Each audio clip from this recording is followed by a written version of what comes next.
মধ্যপ্রাচ্যের হৃদয়ে অবস্থিত ইরান একটি দেশ যার শক্তির গল্প শুধু সামরিক নয়, বরং ইতিহাস, কৌশল আর আত্মনির্ভরতার মিশ্রণ।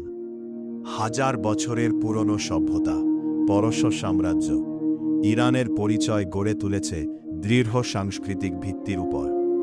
আজকের দিনে ইরানের শক্তির বড় অংশ আসে তার উন্নত মিসাইল প্রযুক্তি এবং শক্তিশালী সামরিক বাহিনী থেকে।